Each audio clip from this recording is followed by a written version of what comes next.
আসসালামু আলাইকুম। নবম শ্রেণীর প্রিয় শিক্ষার্থীবৃন্দ, রোটারি স্কুল অ্যান্ড কলেজের অনলাইন ক্লাস থেকে তোমাদের স্বাগতম। আমি আয়েশা বেগম, সিনিয়র শিক্ষিকা, বাংলা। আশা করি তোমরা করোনাকালীন সময়ে পরিষ্কার পরিচ্ছন্নতা, সামাজিক দূরত্ব বজায় রেখে নিরাপদে ভালো আছো বাসায়। তো শিক্ষার্থীরা তোমরা নতুন ক্লাসে উত্তীর্ণ হয়েছ, নতুন ক্লাসে ভর্তি হয়েছ, নতুন বই পেয়েছ। তোমাদের আবারও শুভেচ্ছা এবং স্বাগতম নবম শ্রেণী। আমি আজ তোমাদের পাঠদান করব বাংলা দ্বিতীয় পত্র ব্যাকরণ প্রথম অধ্যায় থেকে। যেহেতু তোমরা নতুন ক্লাসে ভর্তি হয়েছ, শুরু থেকেই তোমাদের পাঠদান করতে হবে। প্রথম অধ্যায় থেকেই আমি তোমাদের আজকে পাঠদান করব। তো তোমাদের জন্য একটা পরামর্শ হচ্ছে, ব্যাকরণ এমন একটা বিষয় যেটি তুমি কোনো ক্লাস যদি মিস দাও, পরের ক্লাস কিন্তু তুমি পড়াটা বুঝতে পারবে না। এই জন্য বছরের শুরু থেকেই তোমরা ক্লাস ফলো করবে, পাশাপাশি বাসায় পর্যাপ্ত সময় আছে এখন, ব্যাকরণ বইটা রিডিং পড়বে, পড়ে পড়ে বোঝার চেষ্টা করবে। ব্যাকরণ হচ্ছে বোঝার জিনিস। তো রিডিং পড়ার কোনো বিকল্প নেই। রিডিং পড়বে, বোঝার চেষ্টা করবে, ক্লাসগুলো অনুসরণ করবে। শুরু থেকেই খুব মনোযোগ দিয়ে ক্লাস করবে। ক্লাস করার সময় তোমরা খাতা কলম রাখবে, যা কিছু দেখবে, যা কিছু শুনবে নোট করে ফেলবে।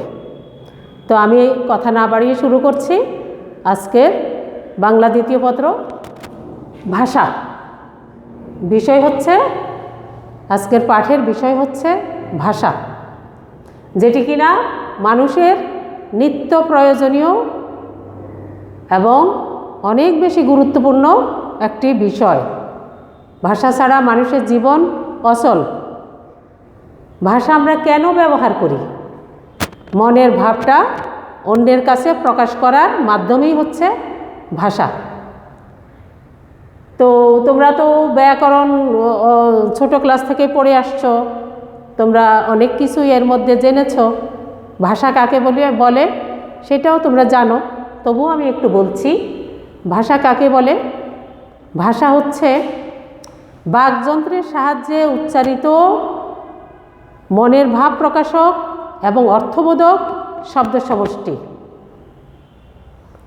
মনের ভাব প্রকাশক, অর্থবোধক, বাকযন্ত্রের সাহায্যে উচ্চারিত ধ্বনি সমষ্টি হচ্ছে ভাষা। তো এই ভাষাটা আমরা ব্যাকরণে যে ভাষাটার কথা বলবো সেটি হচ্ছে মানুষের ভাষা।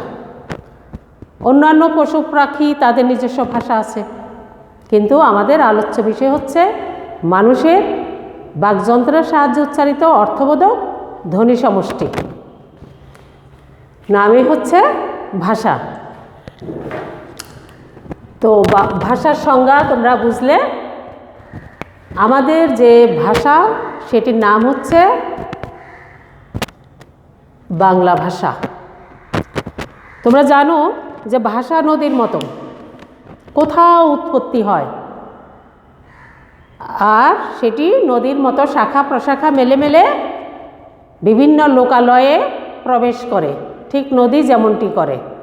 পাহাড়ে উৎপত্তি হয়, ডালু দিয়ে প্রবাহিত হয় এবং শাখা প্রশাখা মেলে মেলে বিস্তারিত হয়।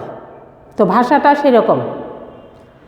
তো যেহেতু তোমরা ভাষা নিয়ে পড়বে, তো ভাষাটা কোত্থেকে এলো আমি খুব সংক্ষিপ্ত করে বলছি। আমাদের বাংলা ভাষার উৎপত্তি কোথায়? নদীর উৎপত্তি যেমন পর্বতের একদম শীর্ষে, ভাষারও সেরকম উৎপত্তি স্থল আছে। বাংলা ভাষাটার যে মূল ভাষা সেটির নাম ইন্দো ইউরোপীয় ভাষা, যেটি কিনা ইউরোপের একটি অংশে আনুমানিক খ্রিস্টপূর্ব 5000 বছর আগে, এই সময়টা নিয়ে একটু মতান্তর আছে, তবে আনুমানিক, এই জন্যই আমি বললাম 5000 খ্রিস্টপূর্বাব্দে ইউরোপের এক জায়গায় ইন্দো ইউরোপীয় ভাষা নামে একটি ভাষার উৎপত্তি হয়েছিল, যার একটি শাখা আমাদের এই ভারত উপমহাদেশের দিকে আসে, যার নাম প্রাচীন ভারতীয় আর্য ভাষা। তো প্রাচীন ভারতীয় আর্য ভাষার যে প্রাচীন রূপ সেটি আমরা কোথায় দেখতে পাই? আমরা ধর্মীয় গ্রন্থে ঋগ্বেদে আমরা দেখতে পাই, যেটি কিনা সর্বসাধারণের কাছে বোধগম্য ছিল না। তো সর্বসাধারণের কাছে সেই ভাষাটিকে বোধগম্য করার জন্য পণ্ডিত ব্যক্তিবর্গ সেই ভাষাটিকে সংস্কার করেন, কিছুটা সহজ ভাষায় রূপান্তর করার চেষ্টা করেন, যা কিনা সংস্কৃত ভাষা নামে পরিচিত। যেহেতু তখন ব্যাপকভাবে পড়াশোনার ব্যবস্থা ছিল না, ভাষাটাও সেভাবে জনসাধারণের হাতে এসে পৌঁছতো না, তো সংস্কৃত ভাষাটাও জনসাধারণ বুঝতো না। তো বুঝতো না বলে তারা কি ভাষা ব্যবহার করতো না? প্রথমেই বলেছি, ভাষা ছাড়া মানুষের জীবন অচল। তারা ব্যবহার করত, তারা মুখে মুখে যে ভাষায় কথা বলতো সেগুলো হচ্ছে প্রাকৃত ভাষা। সংস্কৃত ভাষাটা শুধু লেখার কাজে ব্যবহার হতো, আর প্রাকৃত ভাষাটা আমাদের যেমন 64টা জেলায় 64 রকমের কথা আঞ্চলিক ভাষা আছে, সেই রকম এই ভারত উপমহাদেশে এক এক প্রদেশে এক এক ভাষার মৌখিক ভাষার প্রচলন ছিল, বিভিন্ন রকমের প্রাকৃত ভাষা ছিল। তো সেই প্রাকৃত ভাষার একটি অংশ, যেটি পশ্চিম ভারত বাংলাদেশ মিলে এই অংশটায় বিস্তার লাভ করেছে, সেটির নাম হচ্ছে বঙ্গকামরূপী ভাষার, প্রাকৃত ভাষারই একটি শাখা। সেই বঙ্গকামরূপী থেকেই আমাদের এই প্রিয় বাংলা ভাষার উৎপত্তি। আমরা গৌরবান্বিত, কারণ সারা বিশ্বব্যাপী এখন যেই ভাষাটিকে স্বীকৃতি দিয়েছে, গৌরবের সাথে যে ভাষাটি রক্ষা করার জন্য প্রাণ দিয়েছে, প্রাণ দিতে হয়েছে ভাষার অধিকার আদায়ের জন্য, এখন সেই ভাষাটিকে কেন্দ্র করেই আন্তর্জাতিক মাতৃভাষা দিবস পালিত হচ্ছে। এজন্য বাংলা ভাষাটাকে আমরা খুব, বাংলা ভাষাভাষী বলে আমরা খুব গৌরববোধ করতে পারি। তো তোমরা মোটামুটি বাংলা ভাষার উৎপত্তিটা জানলে। তো আমি বাকযন্ত্রের কথাটা এর আগেই বলেছি, আমরা যে যন্ত্রের সাহায্যে ভাষাটি ব্যবহার করি, আল্লাহ তাআলা আমাদের শরীরে সেই যন্ত্রটি দিয়েছেন, যে যন্ত্রটি সুশৃঙ্খলভাবে আমাদের শরীরে আছে, আমরা যা দ্বারা আওয়াজটা করি, অর্থবোধক আওয়াজ করতে পারি, সেটি কি? সেটির নামই হচ্ছে বাকযন্ত্র, কথা বলার যন্ত্র। সেটি কোত্থেকে শুরু? শরীরের ফুসফুস। তোমরা জানো ফুসফুস হচ্ছে স্পঞ্জের মতো, এখানে বাতাস ধারণ করে। সেই ফুসফুস থেকে বাতাস তাড়িত হয়ে যখন কণ্ঠে আসে, কণ্ঠে একটা যন্ত্র আছে যেটার নাম হচ্ছে স্বরতন্ত্রী। সেই স্বরতন্ত্রী মাধ্যমেই প্রথম ধ্বনিটার উৎপত্তি হয়। তারপর কণ্ঠমূল, কণ্ঠ, জিহ্বা, জিহ্বামূল, তালু, মূর্ধা, দাঁত, ঠোঁট পর্যন্ত, এগুলি সবই হচ্ছে কথা বলার যন্ত্র, বাকযন্ত্র নামে পরিচিত। তাহলে বাকযন্ত্রগুলো কি? প্রথমত ফুসফুস থেকে আসে স্বরতন্ত্রী, বাতাসটা স্বরতন্ত্রী, তারপরে কণ্ঠমূল,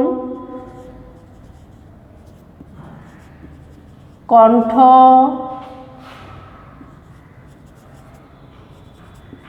জিহ্বামূল, জিহ্বা,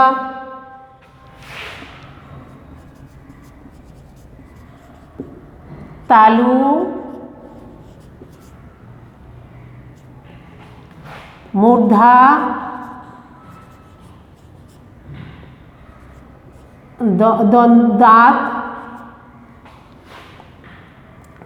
দাঁত, তারপরে হচ্ছে ঠোঁট।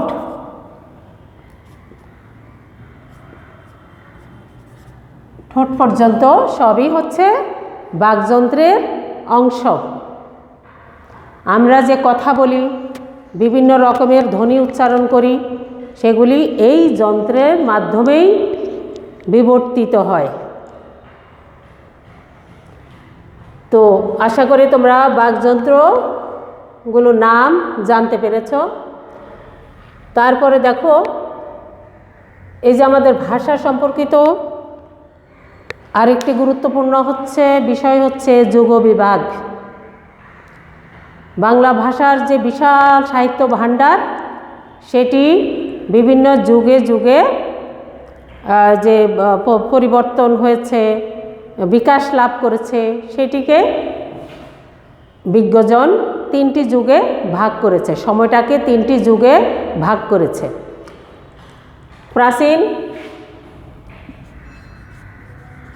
প্রাচীন যুগ 650 থেকে 1200 খ্রিস্টাব্দ পর্যন্ত প্রাচীন যুগ। মধ্যযুগ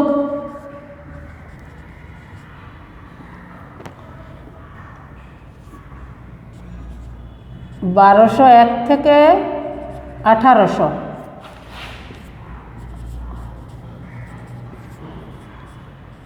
আধুনিক হচ্ছে 1801 থেকে বর্তমান।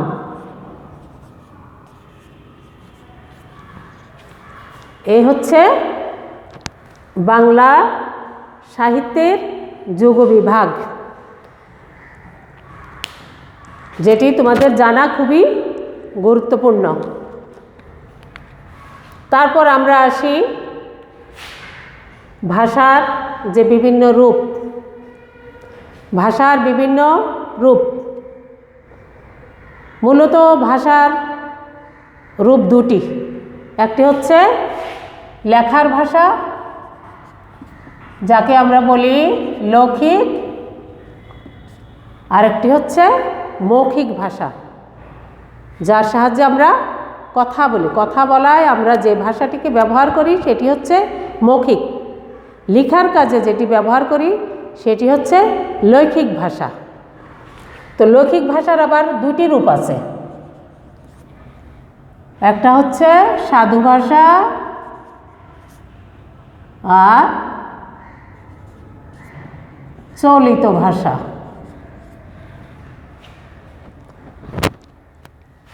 তো সাধু ভাষা এক সময় চলিত ভাষায় লেখার কাজটি হতো না, তখন চলিত ভাষাটাকে লেখার কাজে ব্যবহার করাটাকে অসম্মানজনক মনে করা হতো। লেখার কাজে শুধুমাত্র সাধু ভাষাটাকেই ব্যবহার হতো। এই যে যুগবিভাগ, যুগে যুগে কিন্তু পরিবর্তন হচ্ছে। এখন আমরা কি দেখতে পাচ্ছি? এখন আমরা দেখতে পাচ্ছি চলিত ভাষাই লেখে। সাধু ভাষায় খুব একটা লেখার কাজে ব্যবহৃত এখন আর হচ্ছে না, চলিত ভাষাই লেখা হয়। আচ্ছা, রূপের মধ্যে আমি 1 নম্বর বলেছি। 2 নম্বরটা হচ্ছে মৌখিক। মৌখিক ভাষা, যেটি আমরা কথা বলায় ব্যবহার করি। এটিরও দুটি রূপ আছে। মৌখিক ভাষারও দুটো রূপ আছে। একটা কি? একটা হচ্ছে চলিত। বর্তমানে এর সংস্কার হয়েছে প্রমিত ভাষা নামে, মানে একেবারে শিক্ষিত জন যে ভাষায় কথা বলে, ভাষার মৌখিক ভাষার শুদ্ধ রূপ। আরেকটি হচ্ছে আঞ্চলিক ভাষা। আঞ্চলিক, তোমরা জানো যে বাংলাদেশে 64টি জেলা আছে, প্রত্যেকের নিজস্ব ভাষা আছে, প্রতিটি জেলার নিজস্ব ভাষা আছে। তো যে ভাষায় কথাই বলা হয়, কিন্তু আঞ্চলিক ভাষায় কথা বললে ডিস্ট্রিক্ট ভেদে মানুষ বুঝতে পারবে না। সেজন্য সমস্ত জেলার ভাষাগুলির একটি সুন্দর রূপ, অথবা এটাও বলা হয়ে থাকে যে পশ্চিমবঙ্গের নদিয়া জেলায় যে ভাষাটি প্রচলিত আছে সেটিরই একটি রূপান্তর হচ্ছে চলিত ভাষা বা প্রমিত ভাষা, যেটা কিনা শিক্ষিত জনসাধারণ মুখের কথায় ব্যবহৃত হয়, যাতে করে বাংলাদেশের সব মানুষ সেই ভাষাটিকে বুঝতে পারে। এই জন্য মৌখিক ভাষা হচ্ছে চলিত ভাষায়, আর অঞ্চলভেদে যেটি বিভিন্ন অঞ্চলে বিভিন্ন জেলায় ব্যবহৃত হয় সেটি হচ্ছে আঞ্চলিক ভাষা। তো ভাষার রূপ তোমরা জানতে পারলে। এবার আমি আসি সাধু এবং চলিত ভাষার যে পার্থক্য। তোমাদের বইতে 8টি পার্থক্যের কথা উল্লেখ করা আছে, তোমরা সেগুলি ভালো করে পড়বে। নিচের ক্লাসগুলি তো তোমরা এই ভাষার সাধু এবং চলিত ভাষার পার্থক্য পড়ে এসেছো, তারপরেও বিস্তারিতভাবে তোমাদের এই বর্তমানের বইটিতে দেয়া আছে। আমি সংক্ষেপে একটু বলি, সাধু এবং চলিত ভাষার পার্থক্য কী। সাধু এবং চলিত ভাষার পার্থক্য হচ্ছে ব্যাকরণের নিয়ম অনুসরণ করে সাধু ভাষা, চলিত ভাষা ব্যাকরণের নিয়ম অনুসরণ করে না, এটি পরিবর্তনশীল। সাধু ভাষা পরিবর্তন হয় না, চলিত ভাষা পরিবর্তনশীল।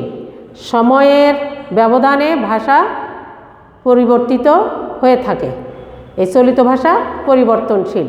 চলিত ভাষা ব্যাকরণের নিয়ম অনুসরণ করে না। ক্রিয়াপদ এবং সর্বনাম পদ এই দুটির ক্ষেত্রে আমরা সাধু এবং চলিতর পার্থক্য বেশি বুঝতে পারি। ক্রিয়াপদ এবং সর্বনাম পদ বড় আকারে ব্যবহৃত হয় সাধু ভাষায়, ছোট আকারে ব্যবহৃত হয় চলিত ভাষায়। যেমন যাহারা, তাহারা, আমরা চলিত ভাষায় বলি যারা, তারা। তো এই পার্থক্য 3টা বলেছি, আরও 2-একটা বলি। যেমন সাধু ভাষায় তৎসম শব্দ, তৎসম হচ্ছে সংস্কৃত শব্দর ব্যবহার বেশি, সংস্কৃত বা তৎসম বা অর্ধতৎসমের ব্যবহার বেশি। আর চলিত ভাষায় তদ্ভব শব্দের ব্যবহার বেশি। নাটকের সংলাপ, কথা বলায় আমরা চলিত ভাষায় ব্যবহার করি। কথা বলতে বা নাটকের সংলাপে, বক্তৃতায় আমরা চলিত ভাষা ব্যবহার করি, সাধু ভাষা ব্যবহার করি না। সাধু ভাষা হচ্ছে ধীরগতি, আর চলিত ভাষা একটু দ্রুত লয়ে চলে, গতিশীল, পরিবর্তনশীল। তো সাধু এবং চলিত ভাষার পার্থক্য আরও বিস্তারিত তোমরা বইতে পড়ে নিও। সময়ের স্বল্পতার জন্য আমি সবটুকু এখানে বলতে পারছি না। তারপর আসি আমরা এতক্ষণ আমরা যা কিছু জেনেছি সেটি হচ্ছে ভাষা। একটি প্রশ্ন আসে, আগে ভাষা নাকি আগে ব্যাকরণ?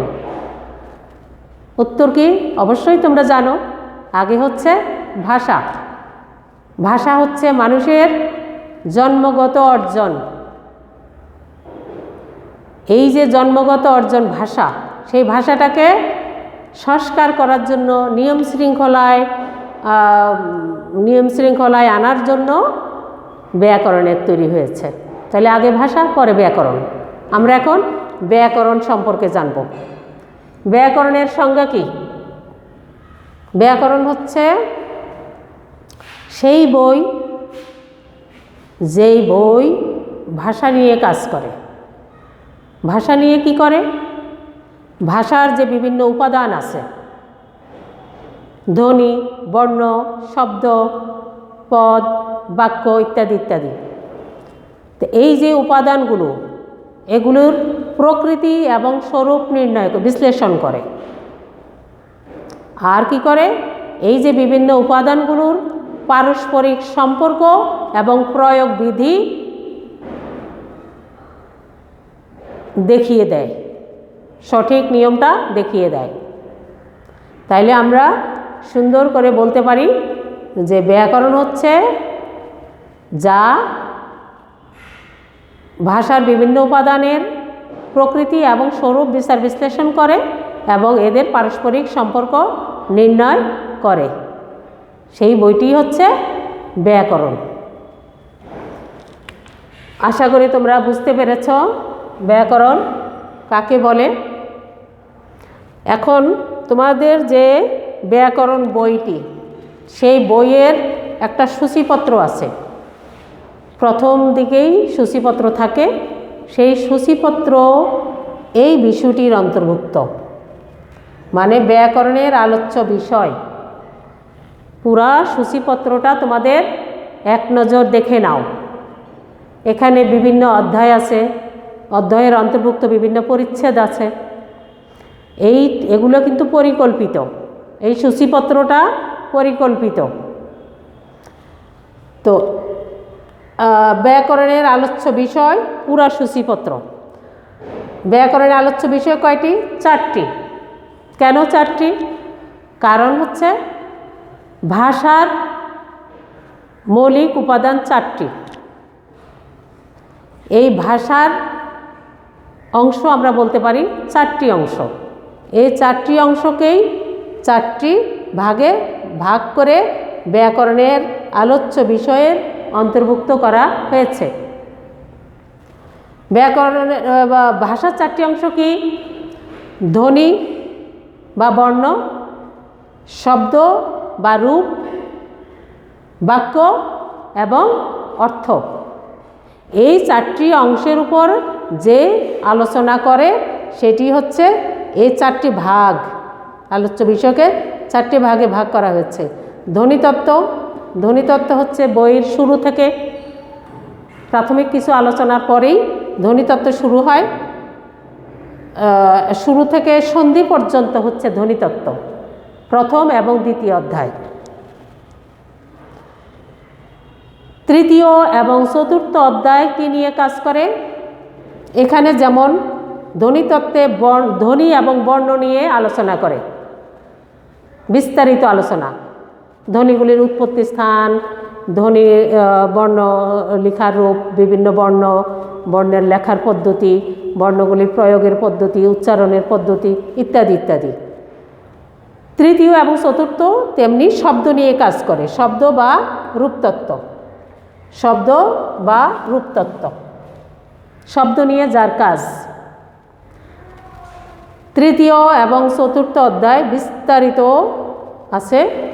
বড় অংশটাই হচ্ছে রূপতত্ত্বের অংশ, যেমন পদ প্রকরণ, বিভিন্ন পদের ব্যবহার, কারক, সমাস ইত্যাদি ইত্যাদি। একদম দুটি অধ্যায় হচ্ছে বিস্তারিতভাবে আলোচনা করা হয়েছে শব্দ এবং রূপতত্ত্ব। এই সূচিপত্রটা তোমাদের জন্য, তোমাদের একটি সূচিপত্রটা নিয়েই একটি পাঠ্য বিষয়।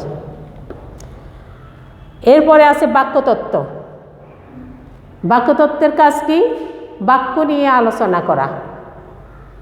কোন কোন পরিচ্ছেদগুলো বাক্যতত্ত্বের অন্তর্ভুক্ত? বাক্য যেমন বাগধারা, বাক্য সংকোচন, উক্তি, বাচ্য ইত্যাদি। এগুলো হচ্ছে বাক্যতত্ত্বের, যেটি পুরা বাক্যকে নিয়ে কাজ করে। জ্যোতিচিহ্ন, এগুলো হচ্ছে বাক্যতত্ত্বের অন্তর্ভুক্ত। এরপর হচ্ছে অর্থতত্ত্ব। যদিও বর্তমানের এই বইটিতে অর্থতত্ত্বের জন্য আলাদা কোনো অধ্যায় তোমাদের নেই, সেটি আগে ছিল। এখন অর্থতত্ত্বের বিষয়গুলো অন্য জায়গায় স্থানান্তর করা হয়েছে। অর্থতত্ত্বের বিষয়গুলো কি? সমার্থক শব্দ, বিপরীতার্থক শব্দ, একই শব্দে বিভিন্ন অর্থে প্রয়োগ ইত্যাদি ইত্যাদি অর্থতত্ত্বের বিষয়। তো নবম শ্রেণীর শিক্ষার্থী বন্ধুরা, আশা করি ব্যাকরণের শুরুর দিকেই আমি যে সংক্ষিপ্ত আলোচনাটি দিয়েছি তোমরা অনেকখানি উপকৃত হবে, আরও বেশি উপকৃত হবে তোমরা যদি বইটি ভালো করে পড়ো এবং অনুসরণ করো, বোঝার চেষ্টা করো, তাইলে তোমরা আরও বেশি উপকৃত হবে। তো আজকে আমার আলোচনা এই পর্যন্তই। ইনশাল্লাহ তোমরা শুরু থেকেই পাঠে মনোনিবেশ করবে। করোনাকালীন সময়ের যে পরিচ্ছন্নতা, সামাজিক দূরত্ব, পারিবারিক সময়, ঘনিষ্ঠতা, পরিবারের লোকের সাথে, আপনজনদের সাথে ঘনিষ্ঠ সময় কাটানোর একটা সুযোগ তোমাদের আছে। তোমরা সব কিছু মেনটেন করে একটা সুশৃঙ্খল জীবনযাপন করবে। আর অবশ্যই তোমরা মাদক থেকে দূরে থাকবে। তোমাদের এই ফ্রাস্ট্রেটেড হওয়ার কোনো কারণ নেই। তোমরা তোমাদের পড়াশোনা চালিয়ে যাও, সৃজনশীল কাজে অংশগ্রহণ করো। আল্লাহ সহায় হোক, তোমরা ভালো থাকো। নতুন ক্লাসে আবারও তোমাদের স্বাগতম। আল্লাহ হাফেজ।